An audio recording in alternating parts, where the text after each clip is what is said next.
Okay, we are back live with College Football Showdown. Me and Cantique technical difficulties. Goodness. Soon, about 10 minutes, I'm gonna be interviewing Tom Luggenbill, ESPN analyst. Been a player, been a coach. Now he's an analyst. Interested to see what's the biggest takeaways, or the biggest adjustments from going from a player to a coach to an analyst. As far as the way you got to watch the game, look at the game, talk about the game. What has been the funnest part, or the most enjoyable part, as I should say, and what's probably the most difficult part with the adjustments going from all those different type of job positions. So yeah, so that's about 10 minutes away now. Yeah, and then you got an interview later on with 1:30, I believe it is. You're gonna go live on the Governor of College Football YouTube channel. With who was it? It's my guy David Epps. He is the CEO of the Peach Bowl, so it's gonna be a lot of marvelous things here and I'm gonna talk about. I'm truly excited for it because I don't think people truly understand or can quantize how difficult it is to prepare for this one event, and you only got one shot to get it right. You know what I'm saying? It's like lose yourself in the music, almost the Eminem record. So I want to talk about the process. He's been there for about 32 years now, so what keeps it fresh, what keeps it live, what keeps it new, and especially when we're in a forever changing world of college football. So that's kind of where I'm at with that. I think we're going to have some outstanding conversation. It's one of those things, typically I want to be super prepared when I go into an interview. This is not one of those type of interviews. I want to give the speaker an opportunity to tell him his story, and of course we'll talk some college football at the end of it, but I want to give him an opportunity to be on the stage and to tell his story. That sounds nice. I'm not gonna lie. So the Governor of College Football YouTube channel is where he'll be going live later on, not the CFB Nation YouTube channel. It'll be on the CFB Nation Twitter, and then in post it'll be on CFB Nation through collabs. So, okay. I forgot you could do that on YouTube now as well. You can collab on YouTube. That's a really cool addition. Do that as well, But ACC Media Days, it's been really fun so far. Like I said, technical difficulties. I think we were talking about Virginia before we left off. They can't hear me, but versus NC State. Yeah. Creative director Mike, we're good. We sound good. Is he picking up a lot of the background noise? Right, cool. So yeah, we're gonna be talking about some more things maybe later on. Well, I think after I get done interviewing, we're probably gonna wrap up the show. Yeah, we're gonna get some sound. Yeah. Because then if we didn't, that mean we'd be talking for probably about like 4 hours, which is cool, but hardly nobody wants to do. But yeah, so far it's been a success for ACC Media Days. It's been really good. We've seen some players, seen CJ Bailey, just seen Tony Taylor walk right past me, seen Bo Perbula, Mike Norvell, seen him earlier. So is it? Because we're supposed to go into the breakout rooms. Is there any coach, any player that you kind of want to hear from? Yes, it would be one Jaron Kiwi Sagoputele, JKS as we affectionately call him, quarterback for Cal. When I look at someone who gave us such an incredible sample size in year one under head coach Justin Wilcox, and for Tosh Lupoi to come in, job numero uno is to retain the stud quarterback that you have. Well, I'm sure he had every public school in America in his DMs. I want to know why he continued to choose Cal. Not that there's anything wrong with Cal, but to me, it shows a great deal of loyalty. I think he's a 3-year NFL type of guy. Next year, we're going to be having that great conversation between him and CJ Carr, your guy. I truly believe that JKS is just one of those. I don't like using this word much. I don't think you rarely hear me use this word. I think he's a generational talent.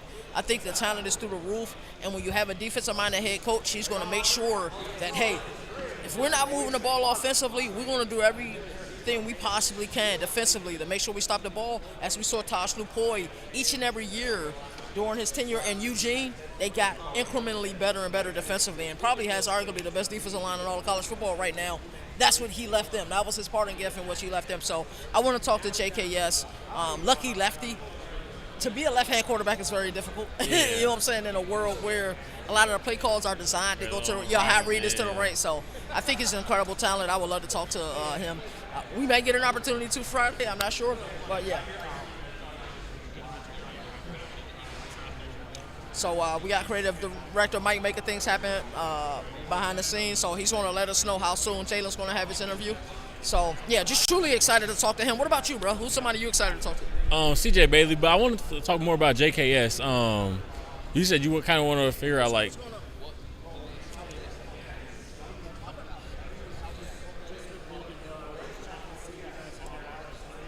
After 3, yeah, we'll make it happen. Yeah, we'll make Yeah. it.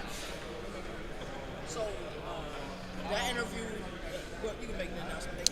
Yeah, so the interview will be after 3, sometime after 3 p.m., not a.m., but yeah, more what KT was talking about with JKS. He wanted to figure out like more about like what went into the decision and everything, because you said not that there's anything wrong with accepting the money transfer, but it is enticing, especially as a 19-year-old. Yeah. Like I would have done it in a heartbeat. I'm not gonna lie. But I'm not mad at him for not doing it. Like, it's a lot to go into that decision. Because my guess is he was probably getting offered maybe $8 million, $10 million out the portal. You know how in college football you can DM a player? Yeah. Can you imagine what his DMs looked like the moment like Justin Wilcox was fired? Probably before then, the entire season. We know he had that Oregon connection as well. Yep. I'm surprised that kid stayed, but he's a hell of a talent. Like there's few quarterbacks like from the pocket, because he's not the dual threat guy like we see a lot of these guys across America. He gets it done from the pocket with precision, with accuracy. I'm very excited for JKS this year. That's the guy I'm most excited to talk to at ACC Media Days. We also saw Oregon, get a transfer quarterback, and what's his name? What's my guy named Nebraska? Pat Mahomes? No, oh yeah, yeah. You talking about Dylan Raiola? Yeah. Yeah, they got him. So who knows? Maybe they was throwing some at JKS, but JKS didn't. He didn't want the money. Yeah. They can't hear me, but you Yeah. He basically said Dante Moore's stand was probably the big factor in JKS and everything. But it could have been some more things. That's why KT wants to ask some more of the question and everything. Try to figure out, pick his brain to why he stayed, especially in this era of college football. People just. No matter if you're in a good situation, they leave anyways. So, that's just college football now. But they can hear? Okay. That's good. But I will say, yeah, CJ Bailey is one person I really want to talk to. Deuce Robinson wouldn't be a bad candidate. As you said, probably going to be one of the better teams or one of the better wide receivers in college football. Really, maybe Bill Belichick. I'm not as excited to talk about Bill. Talk to Bill Belichick as I was last year. Like last year, I could feel the greatness in the room. Aura is like the big word now. The aura was immaculate when I'm in the room. I'm like, dang, that's really Mr. Six Rings. That's a guy that beat the Bills every year. That's the guy that that's a guy that Super Bowl 8 Super Bowl wins. Coach Tom Brady, coach arguably the greatest defensive coach in history, in football history at least. So, I'm like, man, that's a coach I watch. That's a coach that's never in Madden. So, yeah, or college football now. But I'm not as excited to try to get to talk to him this year. But maybe it will happen. Maybe it won't. I don't know. Actually, I think they're later in the day, and my flight might leave. I might be going at the time. But who knows? I remember last year they was acting like he was the president. They had things blocked off, and they remember him and the players were in a certain room up above. I've never seen that. Never ever in my life. Yeah. And then when you wasn't in there, whenever me, Weez, and Maul walked into the breakout room, but it was so many people. I promise you, it was like it had to be over 150 people trying to get to talk, trying to get to answer him or ask him a question. Yeah, there were so many people in there. It was absolutely ridiculous. But I'm excited to talk to pretty much everybody this year. I'm testing this mic out. I'm just doing it on the fly. Y'all don't know I'm doing it on the fly. So our boy, our guy, creative director Mike is gonna let us know how it sounds. But yeah, I mean, if I do get to talk to Bill Belichick, it'd be cool. Yeah, it's just interesting. Because I have this take where I'm like, not as many people are going to care to talk to him this year. Why? Because they weren't good last year.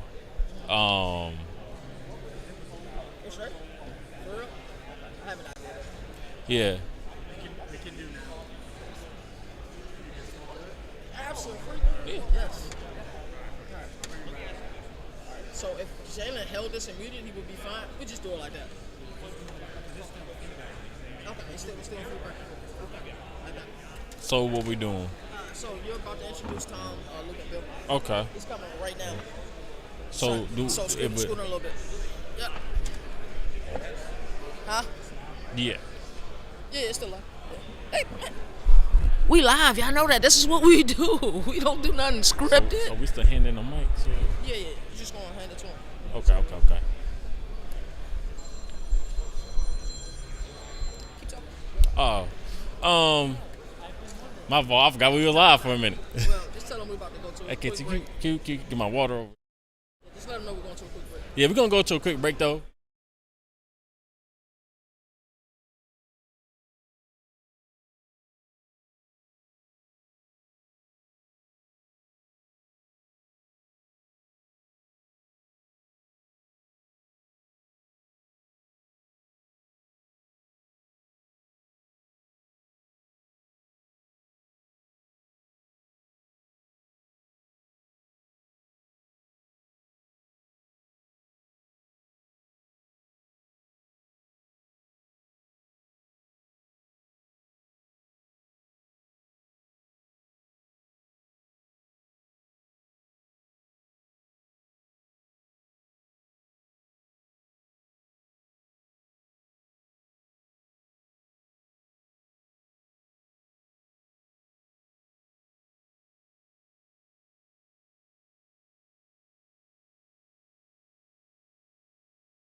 Welcome back, ACC Media Days.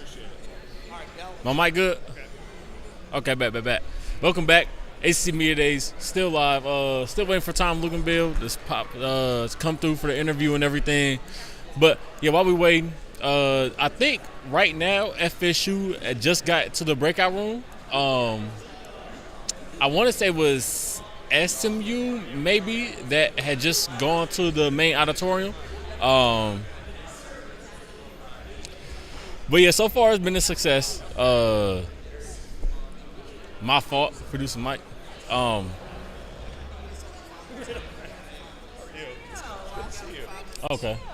Right here. We'll get you right back up.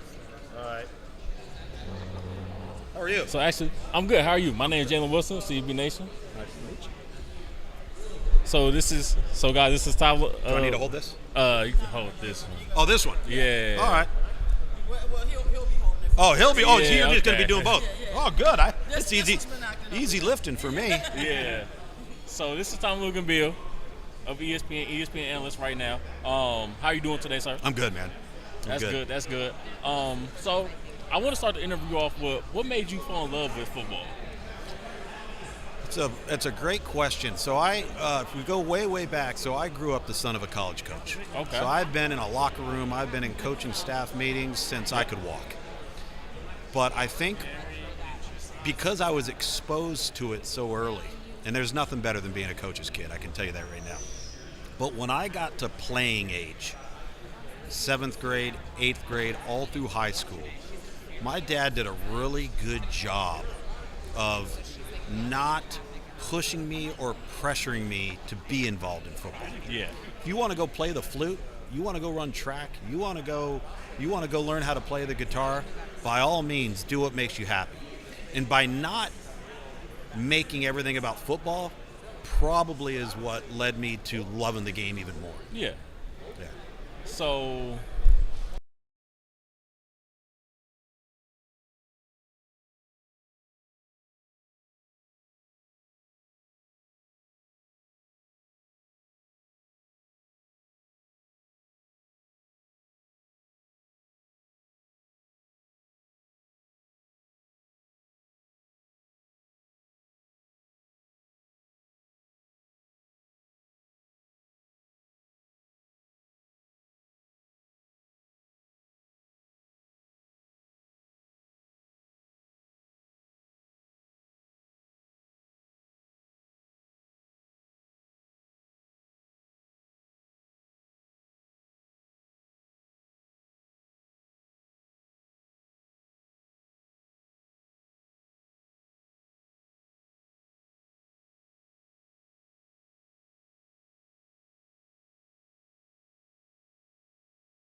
Camaraderie. yeah. Going into an office every day, staff meetings, all of those sorts of things, game day, game preparation, like those are the competitiveness of it.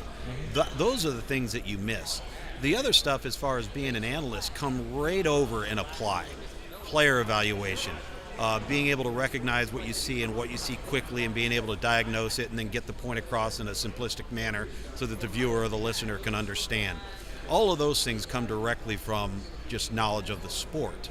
But I think the biggest adjustment for me was not going into an office every day because I work out of my home, and I have for almost 21 years now. Yeah. Not having that staff camaraderie. Those are the things that are the biggest adjustment. Okay. Yeah, cause. Okay. Wait. 30 seconds left. Okay. So one more question. I want to say, let's do a start bench cut with coaches in college football right now. Oh, man. Or the Okay. ACC coaches. All right. So let's go start bench cut. Rhett Lashley, Jeff Brom, and Pat Narduzzi. Oh, my goodness. I would say start Rhett, bench Jeff, and cut Deuce. And I can't believe I'm saying that. I don't even – that's a terrible question. You had to ask it of a former coach, too. Yeah. So this has been Tom Loganville with the interview. Appreciate your time and everything, Absolutely, sir. man. Appreciate it. Yep. Thanks for having me. Man, Yep. end it with a banger.